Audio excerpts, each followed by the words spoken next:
pumunta siya dito para mag-asikaso ng certificate ng dual citizenship. According to him, umakyat sa second floor. Ang sabi, walang records. Walang in-advise, walang ginawang assistance. Pagbaba niya sa baba, may nakausap siya sa information, pwede raw namang matulungan, pero 6 digits. Siya yung nakaharap mo doon? Oo. Anong sabi sa'yo? Ang sabi ko, kung makakakuha ko ng certificate, kung magbabayad na lang daw ako makakakuha, oo daw. Pero sabi niya, 6 digit. Siya mismo? May witness ako, dalawa kaming umarap doon.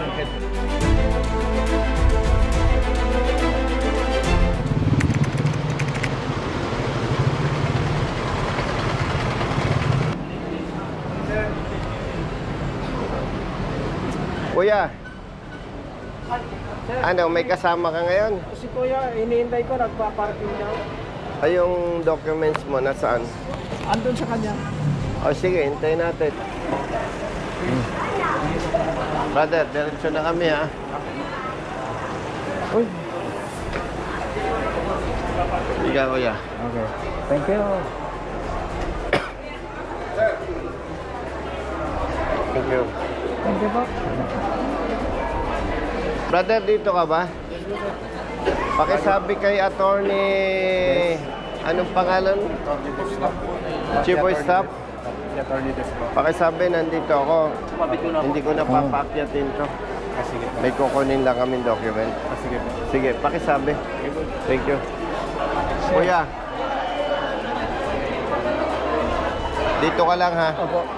Babalik kami. Nasa si Kuya? Nasa CR. Nag-CR. Babalik kami. Diyan ka lang. Opo.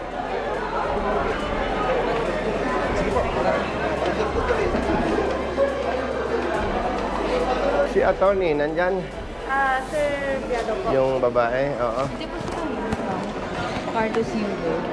Sa kabilang po. Hintayin ko na lang. Thank you, ha.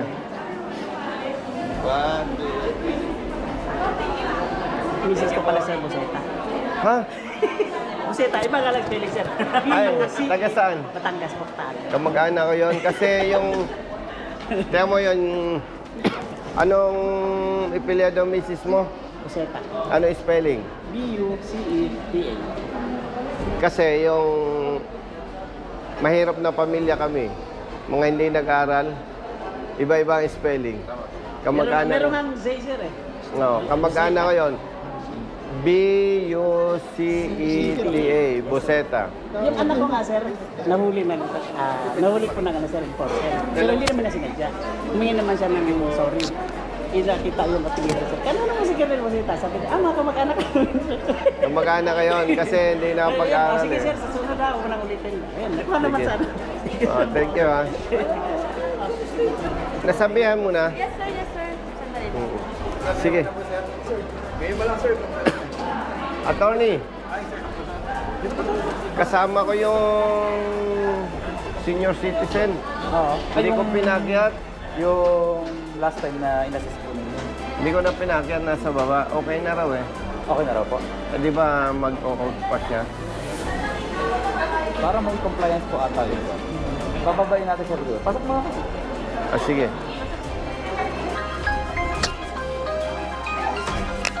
Ay, good morning po. Executive Assistant po ng Commission. Ay, tama. Medyo nasa Senate hearing lang po siya ngayon. Hindi ba ni? So kami na lang po. Okay lang. Dahil kasi merong sinamahan ako dito, yung senior, anong tag dito? Senior citizen. Ang nangyari kasi noon, for your information, being the chief of staff, naharang ng immigration papuntang Australia. Ang citizenship niya dual eh. May hinanap na document.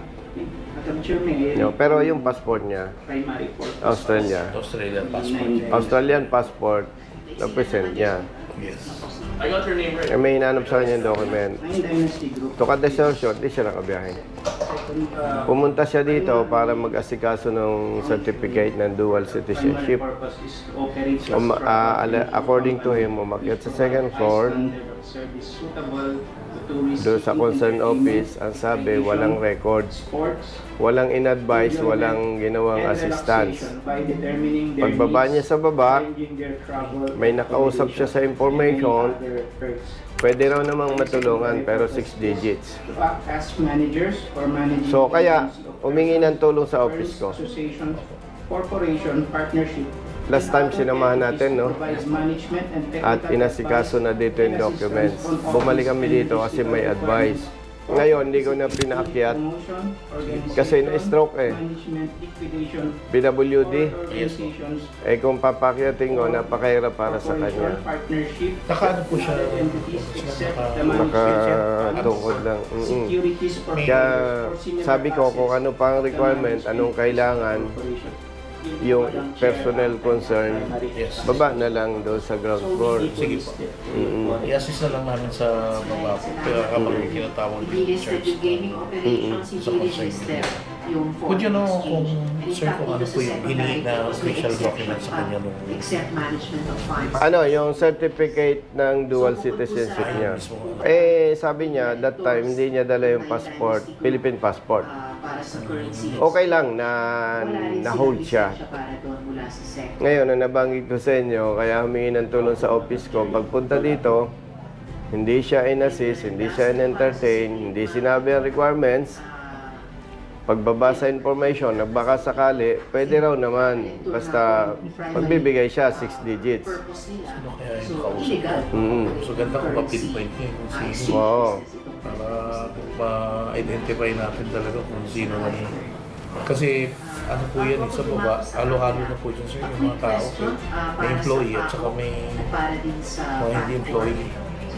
Ay dapat yan, mabantayan Mabantayan talaga kung ano po, employee ng naman po inyong yun. Hindi naman ito tolerate yung office. Kasi front desk pa man din. Front line. Kasi senior citizen yon, hindi nagagawa ng kwento yon. At saka alam mo, sa tagal natin sa service, pag nag-usap tayo, alam ko agad kung binobola mo ko o hindi. At saka hindi madali gumawa ng kwento. Sabi nga niya, kung 6,000 pesos, magbibigay na siya eh. Ay, 6 digits pala eh. So pag 6 digits, minimum yun, 100,000. Wala nang nakuha siya na ano pangalan. Tandaan niya lang po yun. Madidescribe niya lang. Doon sa information, pagbaba, sabi niya, medyo malaki ang katawan, babae, lesbian. Babae po. Lesbian. Naka-jacket daw eh, kaya wala siyang makitang pangalan eh. Siguro may ano siya sa mata eh, parang sabi niya blue eh, pero nakikita mo nga black eh. Kasi usually ang nasa baba po na CSU, Civil Security Unit. Pero ba't nakaupo doon sa information? Doon mismo. Sabi mo. So dalawa na lang yun, either employee or CEO. Malaki daw ang katawan eh, kasi laki mo. Kung sinabi niyan lalaki, baka ikaw na agad sa isip. No? Ano pa ang kailangan? Pero kasi ang Mga ilang punta pa kami dito. sana isa na lang, sir. Kaya lang, ang problema kasi dito, ang birthday niya. Sa birth certificate ay 1960, December 31, 1960. Nirehistro tong dokumento na to, January 1961. Per ang claim ng tao Late ano? Hindi, ang claim niya na birthday ay December 16, 1961. So, Ano yung sa birth certificate niya? 31 po. December 31, 1960. Ngayon ganito. Ano?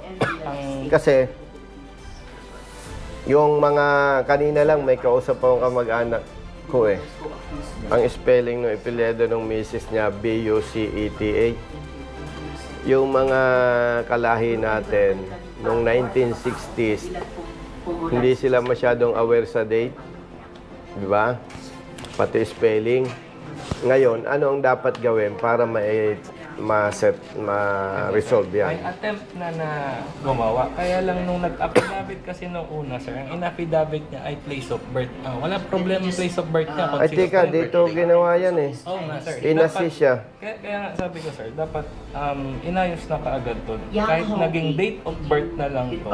Tapos, dineclare niya sa Australian passport at Philippine passport kasi iyon naman talaga yung sinubmit niya na papakita nung... So ano dapat yan? Dapat Ulitin lang i-correct. to. Iulitin lang to, sir. Yung affidavit Tapos, po. Dito rin gagawin- ginawa yan eh. Pina-assist ko eh. So, i-edit lang to na ilalagay yung... Hindi, dito nga pina-assist yan eh. Ayun nga, ito Labas po ito, sir. Hindi, in-assist nga ng staff nyo kasi nga yung tao, PWD. Okay, okay. Ngayon, kung anong dapat i-correct, Ayun lang naman, sir. ipa-type na lang natin. Ayun na, sir. Tapos papirma na lang Tapos, sa kanya ulit. pa-assist na lang uli. Ano na gagawin natin, sir? Paliwanag ko lang na Oo. ito lang yung ayusin para makatawag na siya. Tapos, dala kaya niya itong mga passport ng dalawa, sir? Dala ngayon. Ayun. Mas maganda pa. Nasa baba eh, baka gusto mong makita yung documents. Makausap mo na Para rin. matatakan ko na rin na original sin minsan. Ito nakita ko na kasi to. Itong passport na to, dala nung unang pinakita ko. Ito hindi ko kasi nakita, so hindi ko siya matatakan nitong original. Nandun siya sa baba. Hindi ko na lang pinakyat, brother eh. Kaya naman puntahan, sir. Tapos, umron na. Pa-assist na lang, brother, yung sa notary. Daanan Yan, may sama babaguhin. na ako, sir, tapos dadaanan ko rin yung tao. O, tayo sa baba. Sir, sige, sir. Sige, sir. Brother, Sir, calling card po. ite-text kita ha. Sige po.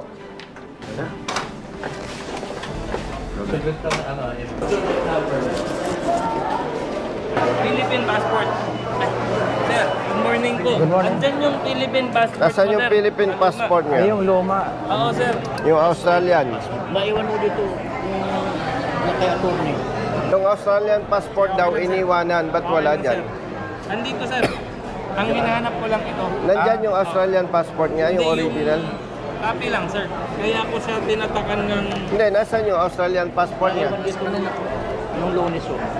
Nasaan? Na kay attorney yun, yung mobile. Na kay attorney raw. Di bale, na kay attorney. Iniwanan yun. Iramin ko lang saglit to, sir. Tatatakan ko lang siya. Thank you. Naalala niyo pa, yung kumausap sa inyo. Saan? O, dyan sa, yung unang, dito. Sa PIAW. Public Information O, Assistance. itong unang Hindi ba yung nasa gitna? Yung babaeng nasa gitna ba? Hindi. Tumboy yun eh, tumboy. Tomboy. Pero parang alam nung lalaking yan eh, katabi niyan eh. Alin ang katabing yan? Yung nakaputi na yan? O, parang yan, parang inamumukhang ko. Yan. Iharap ko nga ikaw. Tingnan mo yung nasa window 21. Yung naka... Yung nasa window 21, yun, yung nagkakamot. Parang yan nga. Parang upo yan dyan eh. No, kasi minsan... Balik ko na to. Opo. Pupunta namin. Palapit. Sir, lalakad na kami. Paayos namin ng affidavit dito kasi sa... Standby kami ha. Oo, sir. O, doon na kayo sa... Sa taas ko na lang. Parang Hindi, okay na lang dito kasi hirap siya eh. hindi kayo. Okay lang, agad na lang ako. Samahan ko na lang to. Salamat na lang sa tulong mo. Walang ano man, sir. Anong bahala kaya. dyan? Basta kaya. Tatanda rin tayo. Tatandaan mo yan. Sana nga umabot kaming ganyang edad, sir. Higit pa dyan. At least, ma-identify niya lang kahit maghilaw yung trabaho. At least na-correct lang sana Oo. sa... Hindi, mapagharap lang natin. Kahit informal. Para tatayuan niya. Makikita mo kung tatanggihan niya. Sa palagay mo, yun yun. Parang siya. Pero may kasama ako noon na titistigo. Yung kasama ko Hindi, nun- pagkaharap lang eh. Para lang yung pinpoint lang natin, sir. Yan, oh. Parang yan nga sir. Parang yan. Yung nasa 21. Oh, maputi. Yan ba ay pumupunta rin dyan? Pupunta po, sabi ng isang staff na. Sabi, Every now and then. ipatawag mo nga, brother. Para itatanong ko sa kanya, ito ba? Oo. Tanong mo kung nakaharap niya ito. Kuya, siya yung nakaharap mo doon. Oo, dito sa... Ako po, 600 sir. No. Siya yung nakaharap mo doon. Oo. Anong sabi sa'yo? Ang sabi ko, kung makakakuha ko ng, ng certificate, Kung magbabayad na lang daw ako makakakuha, oo daw. Pero sabi niya, 6 digit. Siya mismo. May kasama ka nung time na yon. Oh, kasamang lalaki doon na ano, Siya mismo yon. oh, September 5. Umuupo ka ba doon? Opo, sir. Pero, sir, wala pong ganun. Hindi, may witness siya eh. May witness ako, dalawa kaming umarap doon. Siguro, ang may sasuggest ko dyan, pag nakausap ko si Commissioner, mag-put up ng CCTV doon, tapos recorded yung pag-uusap natin. Oo. Yun ang pinaka... Alam mo, kapatid, more than 30 years ako sa service. Hindi madali ang gumawa ng kwento. Oo. Oo. Kaya tanong ko sa'yo, umuupo ka doon. Opo, sir. Pero, Maliban sa'yo, na mahirap magsalita na makaka-offend no? Ilan kayong umuupo dyan na babae? ganito. Pero hindi ko na i-argumento yon. Kasi positively, na-identify ka niya. Pero, sir, ganito po yan. Ang sinasabi niya po kasi dual citizen, sir. Pero hindi po kasi kami sa dual citizen. Hindi yon. Na-explain ko na kay partner. Hindi dyan nilalakad ang dual citizenship. Nagkwento ko naman sa'yo, di ba? Galing siya sa second floor para sa dual citizenship. Ang sinabi lang sa'yo, wala kang Wala daw akong records. records. Walang sinabing itong requirements, itong gagawin mo. O galing Pinoy, kahit naman ikaw partner, dahil hindi ka na-satisfy, hahanap ka ng pwedeng makausap. No? Pagbaba niya, thinking na information yon, nag-approach. Siya ang nakausap. Yun ang advice, pwede naman tulungan, pero magbibigay 6 digits. Kaya tumawag sa office ko. Makakakuha ko ng dual citizen certificate. Dahil wala daw siyang Oo 6 daw, digits na pero may sabi niya, bibigay. 6 digits. Next time, pag may nagsumbong sa akin, hindi na ganitong mangyayari. Is visa, sir. Tatawagin ko na yung CIDG, bigyan ko ng pera, mark money. That's my purpose. Hindi ko naman siya kukonvince na mag-file ng complaint Sama ko, kung considering talagang, his sasama ko. health status. Kasi baka mag-isip pa yan, may stress, lalong mapahamak pa. Di ba? Kasi pag meron kang kinakaharap na complaint, pwedeng may takot, kung ano-ano. Di ba? Oh, baka magkaroon ng anxiety, baka lalo pang madisgasya. So, I will not convince him to file a complaint. Kaya ako pinarating sa inyo para mag-serve as warning. Kasi in fairness naman sa kanya, pag nilabas ko ito, hindi ko papakita ang mukha niya. Para maging warning ito sa kasama natin. And partner, matagal na tayo sa government service. Even you as her chief, hindi mo pwedeng sabihin, sir, walang ganito dito. Kasi hindi mo ay bantayan ng tao mo, di ba? And we are Filipinos. Pilipino tayo.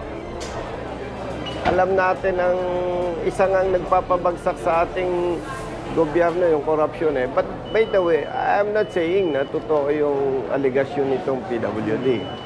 Kasi sabi nga sa legal the suspect is presumed to be innocent until proven guilty. Hindi natin hinuhusgahan. Pero hindi naman tayo kahapon lang ipinanganak. Di ba? So, importante na lang dyan, may parating ko sa inyo para mag-serve as warning ito sa iba. Kasi next time, pag may nagsumbong sa aking partner, tawagin ko lang si IDG, bigyan ko ng pera, entrapment. Kasi siya ba naman magsisinungaling pa? Ikaw ba naman lumagay sa katayuan niyo? Magsisinungaling ka pa ba? Di ba? Ina-identify niya talaga. Ang speculation ko dyan, brother, pwedeng may ikaw tsapa sa taas eh. Why? Kung ikaw, brother, ang nandoon sa concern office, tatarbahin mo ng ayos yung trabaho mo. sir, itong requirements, itong kailangan. Pero the fact na hindi mo ginawa yon, may kausap ka. Ganun lang yun, tama ba? Kasi kung walang ganung senaryo, ayusin mo ang trabaho mo. Pero dahil hindi mo inaayos ang trabaho mo, may magkakaproblema, maghahanap ng kausap yan. Ang gagawin ko dyan, brother, kung loobin ng Panginoon, makaupo ko sa Senado. Isa ito sa, kung kinakailangan mag-donate ako ng CCTV, kailangan yung mga frontliners, ang nalaman ko, brother, sa China, pag kukuha ka ng lisensya, ako mismo nakita ko eh. Ang layo ko sa'yo, 4 feet, may malaking table dito, tapos may nakatutok dyan na CCTV, tapos yung transaction natin, monitor. Recorded. Yung mga issue na ganyan, brother, hindi mo kaya sa verbal yan. Tama ba? Kahit sabihin mo, you do this, you do that, bawal yan, bawal to. Wala assurance. Pinaka-the best talaga yan. And talagang in any government agencies or department, dyan sa information, dyan talaga pwedeng dumiskarte. Kasi lahat ng issue dyan, may problema, dyan lalapit. Ay, ito pa. May detail yan, parang pulis. Pag duty ka ngayon, hindi yung gusto mo lang duty ka ngayon. May publication yan eh. Can we check? Nag-iikot kami ng tao eh. Verbal? Hindi. Meron po kami assignment. Papakuha ko kay Ma'am Joy. Ipakuha mo, brother, para medyo may shocking impact sa kanya. Paki-check yung detail, please. Sige po. Hintayin natin. Sir, tama po, no? September 5 September 5, oh. Sir, ito po yung kinuha ko nung September 5, dyan. Kaso nung sinabi kong Ito yung nakuha dyan. Saan? Dito mo nakuha? doon sa dulo. Sila po kasi may hawak ng Sige, okay lang. Yari ito. Ngayon, nung pinilapan ko to, Hindi. Sino ang naglagay niyan? yung doon sa dulo, Hindi, yung kausap mo ngayon. hindi. Sir. Ay, nasa dulo. Oo. Iba. Pero galing na muna ako sa kanya dito. Ah, Doon sa dulo naman, maraming requirements. Nung sinabi kong dual ako, ay sabi niya, umakyat kayo doon, sir, sa taas. Sabi ko, galing na ako doon sa taas eh. Wala daw akong record. baka mo. Upo ka lang, kuya. Dandahan. Nire-retrieve pa. Ito yung proof na galing siya ang nag-check-check nito doon sa dulo. Bago ka pumunta sa dulo, nakausap mo yung... O galing na kami sa kanya dito.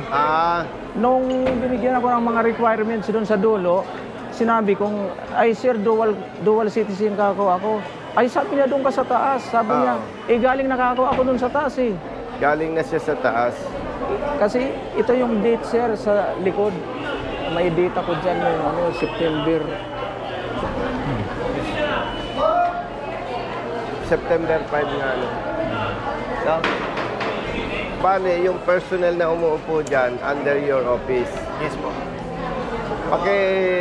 Friendly warning na lang, sabihin mo, may nagsumbong sa akin, sabihin mo, ayaw naman natin na mapahamak ang kapwa natin.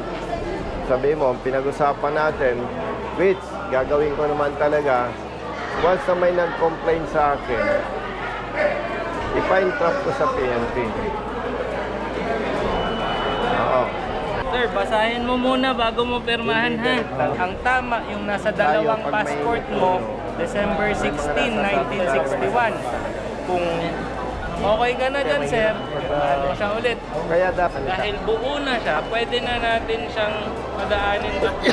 Mabilisin naman natin. Kasi Kaya pag lang, naibitawan hindi mo ko na. masasabi, hindi ko masasabi kung kailan matatapos to. Pero bibilisan talaga to. Ang nangyari Kahapon, niyan, behave sir, na siya eh. hihingi kami ngayon ng contact information mo. Naga. Tapos, dalawa naman yung number na kinuha. Sa Ito yung TPS tatawagan isa pag to. pwede na mag-update. Hindi na Okay, pagkulat sige. yung Pero solution pwede na namin umalis. Okay na sir, Sa wala. paubano na Ang nga yun sa... pinakamahalaga kasi maayos Na-correct. to. Oo, Sabi na-correct. nga na Kasi yun. ang declaration place, hindi place ang mali. Date. Oo, iba yun Thank sir. you. Thank you sir. Saan probinsya mo? Pangasinan sir. Ulat-ulat. Okay. Thank you, ha. Makabisara ko kinta na si Josie. Pasensya na, di ko na pinakyat. Hindi, okay lang sir. Kaya pa naman. Thank you. Yung staff doon, pag nakuha yung detail, yung schedule, interesado na ako malaman. Salamat. Sir. Hindi ko na kayo ma-invite magtanghalian, ha. At may lakad pa ako, ha? Sige po. Okay. Sir. Ingat. Bye-bye. Sir, sige po. Hello, brother. Sandali, ha? Hindi, yung date covered. From 2 to 6. Positive to? No?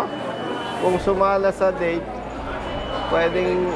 Saka, talagang isipin mo, brother, ha? Face to face. Sabihin niyang ikaw nga. Di ba? Nag-usap na lang kayo ni ano? Executive assistant. At babalik naman kami. Tumama yung date ng duty. Nasaan nga, brother? Tumama, brother Matt. Yung schedule ng duty nila, September 2 to September 6. Si Kuya may ebidensya, document, na nung September 5 siya pumunta dito. At positive na ina-identify niya. Nakita mo, pag lahat ng facts, pinagsama-sama mo, tumatama, di ba? So, you know what to do. No, hindi naman tayo kaaway ng tao natin eh. Ang gusto lang natin, ma-prevent yung ganon. Tama po, sir. Di ba? Kuya, Pasensya po Opo. sa pangyayari. We apologize. Okay lang ito. mabuti na ano ni Hepe. Yan ang advantage pag may duty detail eh. So you as the head of office, hopefully, wag nang maulit. No? At ang pinakamaganda na lang gagawin mo kapatid, mawarningan yung mga kasama niyo. Sabi mo, baka hindi nyo alam, kausap nyo, intel na. Eh, masisira ang pangalan, masisira ang trabaho. Diba? Brother, salamat sa oras. Thank you, Congressman. Oo. Sige po. Okay, alis na kami ni Kuya. Asan yung kapatid mo? Andyan na. Let's go. Sabi ni partner, pasensya na doon sa nangyari. Kompleto na yung documents. Ipaprocess na lang. Hihintay na lang namin. Salamat. Pasensya po sa abala po. Okay. Pasensya po Oh, sige. sa abala. Thank you, sir. Sige po. Kapatid. Sige.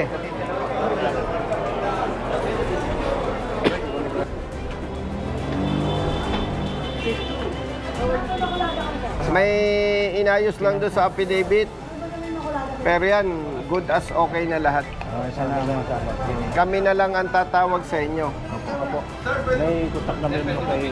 Nakilala niya yung nag-attempt na perahan siya. Oo. Kasama nito yung baklang kasama namin kasi ako. Oo. Mga parking ako. Naituro niya. At base sa aming pag-uusap, nung itinuro niya, mapapansin na naging iba yung itsura niya, parang maputi na, namutla pa. At ang maganda dito, pinakuha natin yung schedule ng kanilang duty, tumutugma. Duty siya sa pagitan ng September 2 to September 6. Ay nangyari yung September 5 po. attempt na perahan siya September 5. Kaya tumutugma. Ang maganda na ipaalam natin sa kanila na may ganon. Para kung sakali, Kuya, Brother Matt, may tumawag sa atin, nakapareho nito, na sa halip na tulungan, peperahan pa, makikipag-ugnayan na lamang kami sa PNP-CIDG para magkaroon ng entrapment operation. Kami na lang ang magbo-monitor. Opo. May number mo Okay. na kayo, Brother Matt po. Oo. Ano, Oo. abala namin. Mag-iingat ka. Talagang magkapatid, oh. Naka-yellow pa talaga pareho, no? Kasabay pa. No? Yung nagpa-sign sa akin ng affidavit, sir, yun din ang nagbigay ng form na yun sa akin doon sa dulo. Nung sinabi ko sa kanyang duwal ako, ay sir, doon kayo sa taas. Eh sabi ko, galing na ako doon sa taas eh. Tinuro na nga ako dito Hindi, sa baba. talagang makikita mo, may problema. Dahil dapat sa taas pa lang, inasikaso ka na. Pero bakit ako tinuro nung anong, doon na lang kayo sa baba? Ah, sinabihan ka? Sinabihan ako nung Roland Ortiz. Doon sa taas? Opo. Ibig Parang sabihin, kunayba. may connivance talaga. Kasi Sinabi sa'yo, sa baba na lang kayo. doon ka na lang sa baba makipag-usap. Hindi naman sinabing makipag-usap. Basta doon na lang kayo sa baba. O, tama. Sinadya ko para ma-meet ngayon. Oo. Tama yung analysis ko. Tama. Na kaya hindi ka inasikaso sa taas Wala daw record. para may makikipag-usap ka sa baba. O kasi Yung pala, hindi niya inisip makipag-usap sa baba. Sinabihan siya na doon na lang. Dito na lang ako. O, kita mo? Yung aking assessment, tumatama, ano? Pipirahan talaga sir dahil Australian passport yung pinakita. Kanina, nung kausap ko yung opisyales, sabi ko, brother, parang may mali talaga. May sistema. Kasi kung hindi ganun ang intensyon, dapat tinulungan sa taas. Pero hindi inasikaso sa taas, kaya maghahanap ng makakausap, Oh, magkakaroon ng pera, transaksyon. transaction. Eh ngayon niya nabanggit, sinabihan pala talaga siya sa taas na doon na lang sa baba. Baba na lang daw. So, ibig sabihin may kontsabahan, ano? Pero tinuro pa nga Naniniwala ka? tinuro pa nga po yung elevator, mag-elevator na lang kayo. Oh. Ano, Tama, ano? May kontsabahan. Pero ako naniniwala na kaloob ng Diyos na magkausap tayo.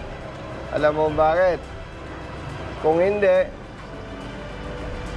mapuputol yung ganong sistema. Oo nga po. O katulad ngayon, ilalabas natin ito sa social media, sa Facebook, sa YouTube. Malalaman ng ating mga kababayan. So, pag may bibiktimahin ng kapareho nito, magsusumbong sa atin, Brother Matt. Sa inyo na po. Pag nagsumbong sa atin, napakasipag naman ni General Torre. Pagtawag mo, a-action agad yon, papadala ng tao, entrapment. Kaya kahit medyo naabala ka, Ay, walang problema sa akin. pasalamat tayo sa Diyos kasi nangyari ito. Okay? Oh, tama. Parang kaloob nga ng Diyos. Kaloob ng Diyos, no? Para matigil lang ng Parang ako, hindi naman tayo judgmental at hindi tayo mapanghusga sa kapwa. Naniniwala ako, matagal na itong problema. Na ganito na nga ang kalagayan, peperahan pa, ano? Oh. So, paano? Salamat. Maraming salamat po, sir. Ingat po kayo. Opo, salamat. At tatawagan namin kayo. Opo.